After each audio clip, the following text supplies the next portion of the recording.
जय हिंद। आज की क्लास में हम लोग इतिहास पाठ संख्या 4 के महत्वपूर्ण वस्तुनिष्ठ लघुत्तरीय और दीर्घोत्तरीय प्रश्नों पर परिचर्चा करेंगे। तो इतिहास पाठ 4 जिसमें हम लोग जैन और बौद्ध धर्म, तो जैन धर्म और बौद्ध धर्म के जो महत्वपूर्ण लघुत्तरीय और दीर्घोत्तरीय प्रश्न हैं जो परीक्षा के दृष्टिकोण से बड़ा ही महत्वपूर्ण है, उस पर परिचर्चा करेंगे। आइए जानते हैं। पहला प्रश्न है, गौतम बुद्ध का जन्म कहाँ हुआ था? उत्तर होगा कपिलवस्तु के निकट लुम्बिनी में। अगला प्रश्न है, महावीर स्वामी ने पार्श्वनाथ के सिद्धांत में नया क्या सिद्धांत जोड़ा? उत्तर होगा ब्रह्मचर्य। श्वेतांबर एवं दिगंबर का संबंध किस धर्म से है? उत्तर जैन धर्म। बुद्ध के द्वारा सारनाथ में दिया गया प्रथम प्रवचन क्या कहलाता है? उत्तर धर्मचक्र प्रवर्तन। अगला प्रश्न है, बौद्ध धर्म का हीनयान और महायान में विभाजन किसके शासनकाल में हुआ? उत्तर कनिष्क के शासनकाल में। अगला प्रश्न, महात्मा बुद्ध के गृह त्याग की घटना को क्या कहते हैं? उत्तर होगा महाभिनिष्क्रमण।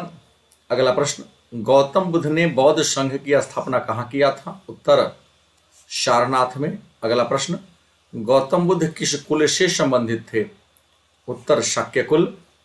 प्रश्न, जैन धर्म के प्रथम तीर्थकर कौन थे? उत्तर ऋषभदेव। अगला प्रश्न है, हीनयान और महायान का संबंध किस धर्म से है? उत्तर बौद्ध धर्म। अगला प्रश्न है, जिस बोधि वृक्ष के नीचे सिद्धार्थ को ज्ञान की प्राप्ति हुई थी उसे किसने नष्ट करवा दिया? उत्तर शशांक। अगला प्रश्न, गौतम बुद्ध को ज्ञान की प्राप्ति किस नदी के किनारे मिला? उत्तर निरंजना नदी के किनारे। अगला प्रश्न, महात्मा बुद्ध के बचपन का नाम क्या था? उत्तर सिद्धार्थ। अगला प्रश्न है, महावीर स्वामी के बचपन का नाम क्या था? उत्तर वर्धमान। अगला प्रश्न है, महात्मा बुद्ध को ज्ञान की प्राप्ति कहाँ हुई थी? उत्तर होगा बोधगया में। अगला प्रश्न, गौतम बुद्ध के मृत्यु के समय मगध का सम्राट कौन था? उत्तर अजातशत्रु। अगला प्रश्न है, गौतम बुद्ध को खीर खिलाने वाली स्त्री का नाम क्या था? उत्तर होगा सुजाता। अगला प्रश्न, चौथी बौद्ध सभा किसके शासनकाल में आयोजित की गई? उत्तर कनिष्क। अगला प्रश्न, पहली बौद्ध सभा कहाँ हुआ था? उत्तर राजगृह के सप्तपर्णी गुफा में। अगला प्रश्न है, दूसरी बौद्ध सभा कहाँ हुआ था? उत्तर वैशाली के चुलबग में। अगला प्रश्न है, वैशाली के चुलबग। तीसरी बौद्ध सभा कहाँ हुआ था? उत्तर पाटलिपुत्र में। अगला प्रश्न है, चौथी बौद्ध सभा का आयोजन कहाँ हुआ था? उत्तर होगा कश्मीर के कुंडलवन में। अगला प्रश्न है, जैन धर्म के पहले तीर्थकर कौन थे? उत्तर होगा ऋषभदेव। इनका प्रतीक चिन्ह सांड था। अगला प्रश्न है, जैन धर्म के 23वें तीर्थकर कौन थे? उत्तर पार्श्वनाथ। इनका प्रतीक चिन्ह सर्प था। जैन धर्म के 24वें तीर्थकर या अंतिम तीर्थकर कौन थे? उत्तर होगा महावीर स्वामी। इनका चिन्ह सिंह था। अगला है, महावीर स्वामी को किस नदी के ज्ञान की प्राप्ति हुई? उत्तर होगा ऋजुपालिका। अगला प्रश्न है, सांची के स्तूप का निर्माण किसने करवाया? उत्तर अशोक। त्रिपिटक और जातक किस धर्म की पुस्तक है? उत्तर होगा बौद्ध धर्म। अगला प्रश्न, स्तूप का संबंध किस धर्म से है? उत्तर होगा बौद्ध धर्म। अगला प्रश्न है, प्रथम जैन संगीति कहाँ हुई थी? उत्तर होगा पाटलिपुत्र में।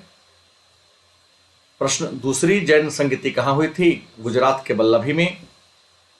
अंगुत्तर निकाय किस धर्म की पुस्तक है? उत्तर होगा बौद्ध धर्म।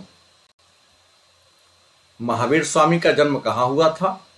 उत्तर होगा महावीर स्वामी का जन्म कहाँ हुआ था? इसका सही उत्तर होगा वैशाली के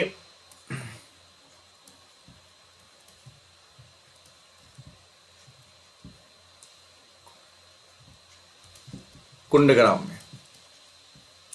अगला है, गौतम बुद्ध को की मृत्यु कहाँ हुई थी? उत्तर हो कुशीनगर में। महावीर स्वामी की मृत्यु कहाँ हुई थी? उत्तर होगा पावापुरी में। जल मंदिर का संबंध किस धर्म से है? उत्तर होगा जैन धर्म।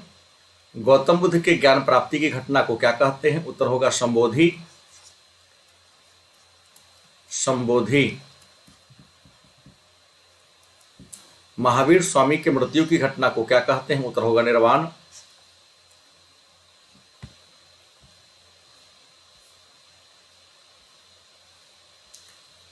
अगला है गौतम बुद्ध के मृत्यु के घटना को क्या कहते हैं?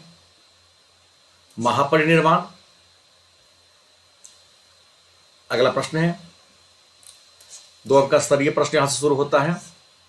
वैदिक धर्म की प्रमुख विशेषता को बतावें। आप लिखेंगे वैदिक धर्म की प्रमुख विशेषता निम्नलिखित हैं। नंबर 1, वैदिक धर्म का आधार वेद है। वैदिक धर्म में, जिसे सनातन धर्म के नाम से भी जानते हैं, वैदिक धर्म विश्व का सबसे प्राचीन धर्म है। वैदिक धर्म में देवताओं को 3 श्रेणियों में बांटा गया है: पृथ्वीवासी देवता, अंतरिक्षवासी देवता और आकाशवासी देवता। वैदिक धर्म में 56 कोटि देवी देवताओं की कल्पना की गई है। वैदिक धर्म में कर्मकांड में विश्वास किया गया है।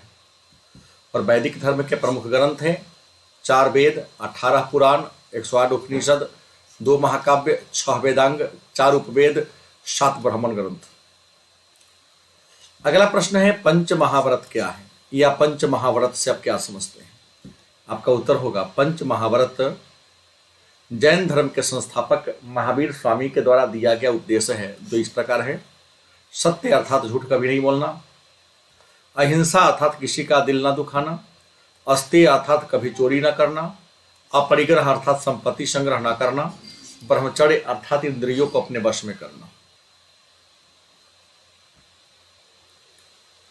अगला प्रश्न है श्वेतांबर और दिगंबर से आप क्या समझते हैं? उत्तर होगा श्वेतांबर और दिगंबर जैन धर्म के 2 अलग अलग शाखाएं हैं। महावीर स्वामी की मृत्यु के बाद मगध में अकाल पड़ा।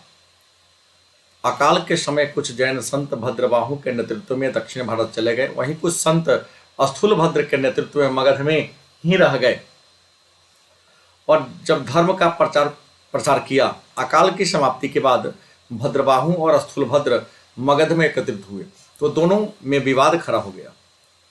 इसी विवाद को लेकर जैन संघ 2 गुट में बट गया। कुछ जैन संत भद्रबाहु के नेतृत्व में वस्त्र को त्याग दिया, जिन्हें दिगंबर कहा गया, वहीं कुछ संत स्थूलभद्र के नेतृत्व में श्वेत वस्त्र धारण कर लिया, जिसे श्वेतांबर कहते हैं। अगला प्रश्न है जैन धर्म के सिद्धांतों को लिखें।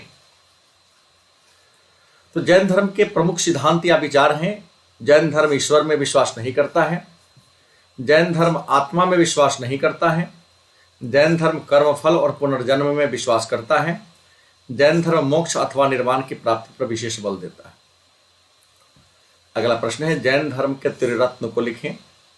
अब लिखेंगे महावीर स्वामी ने कर्मफल से छुटकारा पाने के लिए 3 बातों को अपनाने पर जोर दिया, जिसे त्रिरत्न कहते हैं। जैन धर्म के त्रिरत्न हैं सम्यक ज्ञान, सम्यक दर्शन, सम्यक आचरण। अगला प्रश्न है जैन धर्म के प्रसार के प्रमुख कौन कौन कारण हैं? जैन धर्म के प्रसार के प्रमुख कारण कौन कौन हैं? उत्तर जैन धर्म के प्रसार के प्रमुख निम्नलिखित कारण हैं: राजकीय संरक्षण, धर्म प्रचार के लिए साधारण भाषा का प्रयोग, सामाजिक समानता, जाति प्रथा का विरोध, छुआछूत का विरोध, जनसाधारण के लिए धर्म का द्वार का खोल दिया जाना। अगला प्रश्न है बौद्ध धर्म के 4 आर्य सत्य को लिखें अथवा बौद्ध धर्म के सिद्धांत को लिखें। आपका उत्तर होगा बौद्ध धर्म के 4 आर्य सत्य निम्नलिखित हैं। नंबर 1, दुख अर्थात समस्त संसार में दुख व्याप्त है। दूसरा, दुख समुदाय अर्थात इन दुखों का कोई ना कोई कारण अवश्य होता है।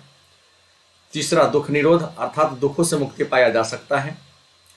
चौथा, दुख निरोध मार्ग अर्थात दुख से निकलने का रास्ता है। और बुद्ध ने दुख से निकलने के लिए अष्टांगिक मार्ग का उपदेश दिया था। तो प्रश्न है बौद्ध धर्म के अष्टांगिक मार्ग को लिखें।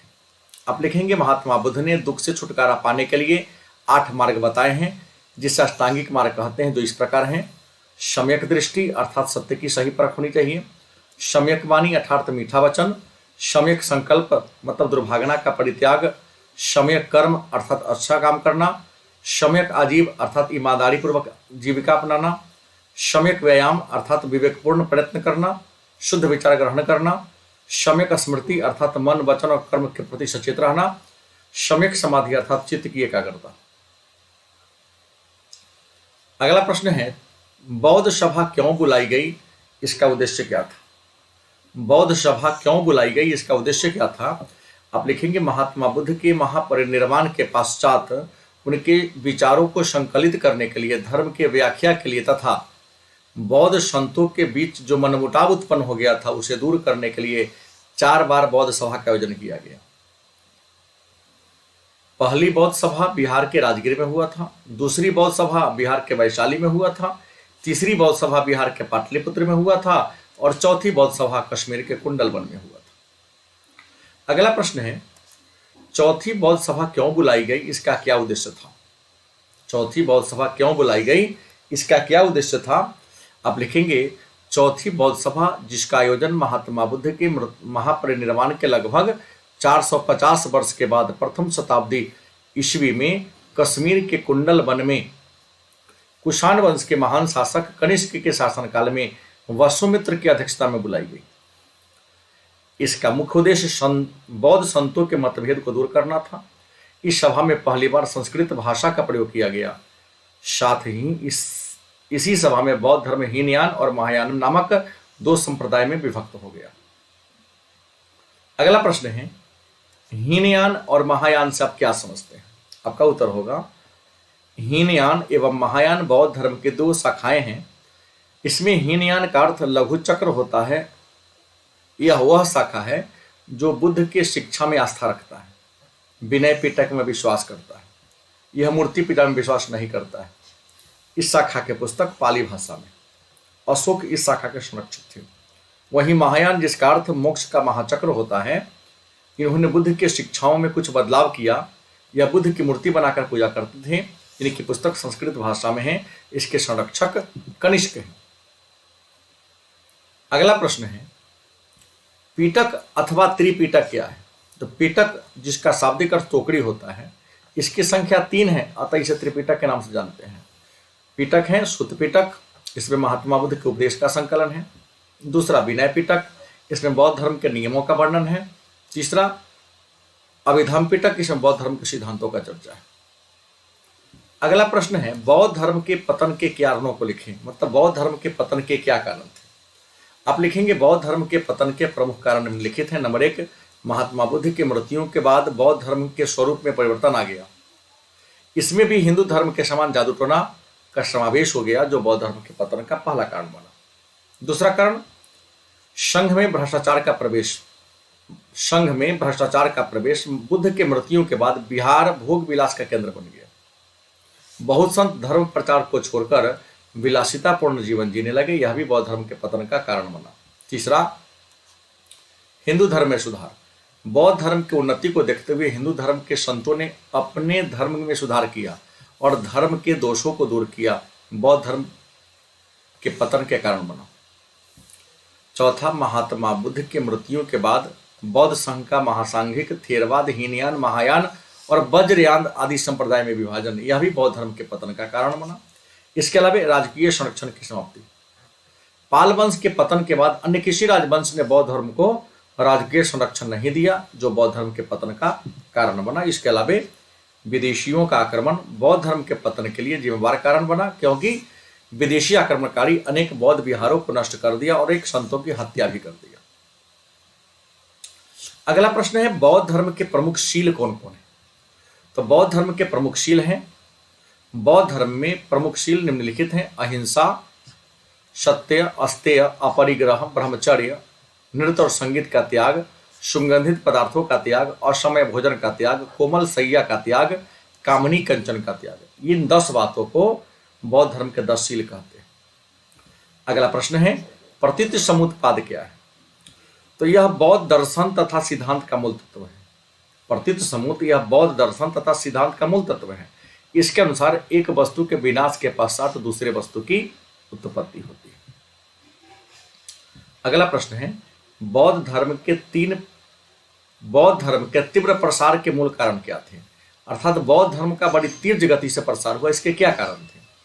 तो बौद्ध धर्म के तीव्र गति से प्रसार का मूल कारण निम्नलिखित हैं। नंबर 1, वैदिक धर्म की जटिलता। दूसरा, बुद्ध का व्यक्तित्व। तीसरा, बौद्ध धर्म की सरलता। चौथा, सामाजिक समानता तथा जाति प्रथा का विरोध। पांचवा, प्रतिस्पर्धी धर्मों का अभाव। छठा, जनसाधारण के भाषण का प्रयोग, राजकीय संरक्षण। अगला प्रश्न है, भारतीय संस्कृति पर बौद्ध धर्म के प्रभाव को लिखें। भारतीय संस्कृति पर बौद्ध धर्म के प्रभाव को लिखें। उत्तर होगा, बौद्ध धर्म का भारतीय संस्कृति पर निम्नलिखित प्रभाव पड़ा। नंबर 1, राजनीतिक एकता की स्थापना हुई। दूसरा, मूर्ति कला एवं शिल्प कला का विकास हुआ। तीसरा, चैत्य, स्तूप और गुफा का कलाओं का विकास हुआ। पाली भाषा और उसके साहित्य का विकास हुआ। उसके अलावा शून्यवाद, योगाचारवाद, विज्ञानवाद, अनित्यवाद आदि दार्शनिक विचारधाराओं का विकास हुआ। प्रश्न, बौद्ध धर्म के पतन के क्या कारण है? हालांकि रिपीट हो गया, लेकिन यदि 2 अंक में प्रश्न पूछे कि बौद्ध धर्म के पतन के कारण को लिखे तो केवल पॉइंट को लिख देना है। बौद्ध धर्म के परिवर्तित स्वरूप, बौद्ध धर्म हिंदू देवी देवताओं के भी अपना स्थान देने लगे, वज्रयान शाखा में दारू टोना का बढ़ावा दिया, भिक्षुओं का विलासितापूर्ण जीवन, संघ में भ्रष्टाचार का प्रवेश, हिंदू धर्म में सुधार और बौद्ध धर्म का महासांख्यिक, थेरवाद, हीनयान, महायान, वज्रयान आदि संप्रदाय में विभाजन और विदेशियों का आक्रमण। अगला है, बौद्ध धर्म और जैन धर्म में कौन कौन सी समानता है? बौद्ध धर्म और जैन धर्म में क्या क्या समानता है? आप लिखेंगे, बौद्ध धर्म और जैन धर्म में निम्नलिखित समानता है। पहला, बौद्ध धर्म और जैन धर्म अनिश्वरवादी है, अर्थात तो दोनों ईश्वर को नहीं मानता है। दूसरा, वैदिक यज्ञ और कर्मकांड का दोनों धर्म विरोध करता है। तीसरा, दोनों ही धर्मों ने जनसाधारण की भाषा अर्थात प्राकृत और पाली भाषा में उपदेश दिया। तीसरा, अगला अंतर है, समानता है, जाति प्रथा का दोनों धर्म ने विरोध किया। अगला है, महावीर स्वामी भी क्षत्रिय थे और गौतम बुद्ध भी क्षत्रिय थे, और महावीर स्वामी ने भी और गौतम बुद्ध दोनों ने संसार को दुख से परिपूर्ण माना। अगला प्रश्न है, स्तूप क्या है? तो स्तूप संस्कृत भाषा का एक शब्द है जिसका टीला या ढेर होता है। इसका उल्लेख सबसे पहले ऋग्वेद में मिलता है। महात्मा बुद्ध के महापरिनिर्वाण के बाद उनकी अस्थियों को 8 भागों में बांट दिया गया तथा उस पर समाधि का निर्माण किया गया, जिसे ही स्तूप कहते हैं। अगला प्रश्न है, लिंगायत संप्रदाय पर टिप्पणी लिखें। आप लिखेंगे, 12वीं शताब्दी में दक्षिण भारत में शैव धर्म की एक नई शाखा का विकास हुआ, जिसे ही लिंगायत या वीरशैव के नाम से जानते हैं। इस संप्रदाय के संस्थापक बासव एवं उनका भतीजा चन्ना बासव था। कर्नाटक में कलचुरी राजा के दरबार में रहते थे, मतलब जो कर्नाटक के कलचुरी राजा के दरबार में रहते थे और शिवलिंग को आराधना करते थे तथा शिवलिंग के को चांदी के संपुट में रखकर गले में धारण करते थे और जाति प्रथा का क्या करते थे? विरोध करते थे। अगला प्रश्न है, विष्णु के 10 अवतारों का नाम लिखें। अब लिखेंगे, मत्स्य पुराण के अनुसार विष्णु के 10 अवतार निम्नलिखित हैं। नंबर 1, मत्स्य अवतार, कूर्म अवतार, वराह अवतार, नृसिंह अवतार, वामन अवतार, परशुराम अवतार, राम अवतार, कृष्ण अवतार, बुद्ध अवतार और कल्कि अवतार। अगला प्रश्न है, ध्रुवोत्तरीय प्रश्न है, महात्मा बुद्ध अथवा गौतम बुद्ध के जीवन चरित्र तथा उपदेशों को लिखें। आप लिखेंगे, महात्मा बुद्ध, जिन्हें गौतम बुद्ध भी कहते हैं, इनके बचपन का नाम सिद्धार्थ था। इनका जन्म 563 ईसा पूर्व में नेपाल के तराई में कपिलवस्तु के निकट लुम्बिनी नामक गांव में आमकुंज में हुआ था। इनके पिता का नाम सुदोधन, जो शाक्य कुल के प्रधान थे, तथा माता का नाम महामाया, जो कोलीय वंश की राजकुमारी थी। इनके जन्म के 7 दिन के बाद इनके माता का देहांत हो गया, अतः इनके पालन पोषण इनकी मौसी प्रजापति गौतमी ने किया। इनके जन्म के अवसर पर कालदेव तथा कौंडिन्य ने भविष्यवाणी किया, यह बालक या तो चक्रवर्ती राजा बनेगा अथवा महान सन्यासी। सिद्धार्थ बचपन से ही चिंतनशील रहते थे। इससे दुखी होकर उनके पिता ने 16 वर्ष की अवस्था में यशोधरा नामक एक कन्या से विवाह करा दिया। विवाह के कुछ वर्ष बाद इन्हें एक पुत्री की प्राप्ति हुई, लेकिन इसे प्रसन्नता नहीं हुआ और उनका नाम राहुल रख दिया। पुत्र के प्राप्ति के बाद इनके पिता ने इन्हें युवराज घोषित कर दिया। एक बार राज्य भ्रमण के लिए निकले तो इन्होंने मानव जीवन के 4 दृश्यों को देखा, बूढ़ा, रोगी, मृत और सन्यासी। पहले 3 दृश्य को देखकर इनके मन में बड़ा दुख हुआ, लेकिन सन्यासी को देखकर इनके मन में प्रसन्नता हुई और 29 वर्ष की अवस्था में अपने गृह को त्याग दिया और सत्य की खोज में 6 वर्ष तक भटके और गया में निरंजना नदी के किनारे वट वृक्ष के नीचे ज्ञान की प्राप्ति हुई। ज्ञान प्राप्ति के बाद यह बुद्ध कहलाए तथा 80 वर्ष की अवस्था तक विभिन्न महाजनपदों में घूम घूम कर अपने विचारों को फैलाया और 483 ईसा पूर्व में कुशीनगर में इनका महापरिनिर्वाण हो गया। इनका अंतिम संस्कार मल जनजाति के लोगों ने किया था। इन्होंने लोगों को 4 आर्य सत्य तथा अष्टांगिक मार्ग पालन करने को कहा। अगला प्रश्न है, महावीर स्वामी के जीवन चरित्र पर प्रकाश डाले अथवा महावीर स्वामी के जीवन चरित्र और उपदेशों पर प्रकाश डाले। अब लिखेंगे महावीर स्वामी जिनके बचपन का नाम वर्धमान, इनका जन्म 540 ईसा पूर्व में बिहार के वैशाली जिला के कुंडग्राम गांव में हुआ था। इनके पिता सिद्धार्थ जो ज्ञात्री कुल के प्रधान थे, माता त्रिशला जो लिच्छवी गणराज्य के प्रधान चेटक की बहन थी। इनके जन्म के अवसर पर पंडितों ने भविष्यवाणी किया, यह बालक या तो महान चक्रवर्ती राजा बनेगा या सन्यासी। इनके चिंतनशील स्वभाव को देखकर इनके पिता ने 16 वर्ष की अवस्था में यशोधा नामक कन्या से विवाह करा दिया। विवाह के बाद इन्हें एक पुत्री की प्राप्ति हुई जिसका नाम इन्होंने अनुज्ञा प्रियदर्शनी रखा, जिसका विवाह बाद में जमाली से कराया। 30 वर्ष की अवस्था में पिता के मृत्यु के बाद उन्होंने गृह त्याग दिया तथा सत्य की खोज में 12 वर्ष तक भटके और इजुपालिका नदी के किनारे साल वृक्ष के नीचे इन्हें परम ज्ञान की प्राप्ति हुई। ज्ञान प्राप्ति के बाद यह कैवल्य अथवा कैवलिन कहलाए। 72 वर्ष की उम्र तक अपने धर्म का प्रचार प्रसार किया और 468 ईसा पूर्व में पावापुरी में इनकी मृत्यु हो गई। इनका अंतिम संस्कार मल जनजाति के लोगों ने किया। यह जैन धर्म के 24वें और अंतिम तीर्थंकर थे। इन्होंने पंच महाभारत का उपदेश दिया था जो इस प्रकार हैं, सत्य, अहिंसा, अस्तेय, अपरिग्रह और ब्रह्मचर्य। 13 इतिहास पाठचार के महत्वपूर्ण वस्तुनिष्ठ 2 अंक स्तरीय और 5 अंक स्तरीय प्रश्न। अगले क्लास में हम लोग अगले टॉपिक पर चर्चा करेंगे। धन्यवाद।